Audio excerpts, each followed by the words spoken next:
கோவக்கால எவ்வளோ தான் சத்து இருந்தாலும் நம்ம குழந்தைங்களுக்கு அது பிடிக்கிறதே இல்லை. அதனால் நான் இன்றைக்கி என்ன பண்ண போகிறேன்னா கோவக்காய் வறுவல் பண்ண போகிறேன். இந்த கோவக்காய் வறுவல் தயிர் சாதம், லெமன் ரைஸ், சாம்பார் சாதம் இந்த மாதிரி நிறைய ரைஸுக்கு சூப்பர் காம்பினேஷனாக இருக்கும். வாங்க எப்படி செய்யலான்னு பார்த்துடலாம். Welcome to easy recipes by Nargis. Pan சூடானதுக்கப்புறம் 1 டேபிள் ஸ்பூன் அளவுக்கு தேங்காய் எண்ணெய் நான் சேர்த்துக்கிறேன். இது நீங்கள் நல்லெண்ணெயில் கூட பண்ணலாம், ரொம்பவே அல்டிமேட்டாக இருக்கும். 1/4 டேபிள் ஸ்பூன் மஞ்சள் தூள் சேர்த்துக்கோங்க. 1/2 டேபிள் ஸ்பூன் மிளகாய் தூள் சேர்த்துக்கோங்க. மிளகாய்த்தூள் ஒருவேளை உங்களுக்கு காரம் அதிகமாக வேணும்னா கொஞ்சம் கூட சேர்த்துக்கோங்க. மசாலா தூளை நீங்கள் எண்ணெயில் போடும்போது கலர் சீக்கிரமே மாறிடும். அதனால ரொம்ப டைம் எடுத்துக்காமல் கொஞ்சம் நேரம் அதை லைட்டாக கிளறி விட்டுட்டு நம்ம கட் பண்ணி வச்சுருக்கிற கோவக்காவை நம்ம அதை சேர்த்துடலாம். நான் இன்றைக்கி நீளமாக கோவக்காவை கட் பண்ணி வச்சுருக்கிறேன்.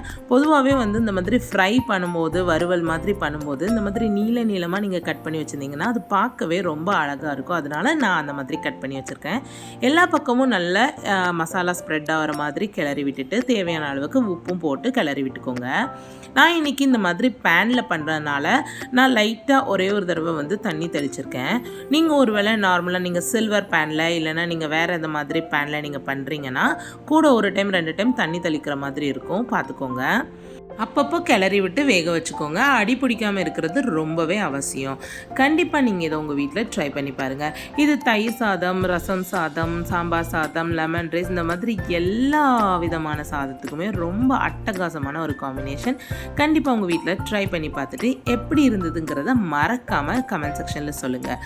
அண்ட் இந்த வீடியோ உங்களுக்கு பிடிச்சிருந்துச்சுன்னா ஈஸி ரெசிபீஸ் பை நர்கீஸை சப்ஸ்கிரைப் பண்ணுங்கள். Thank you so much.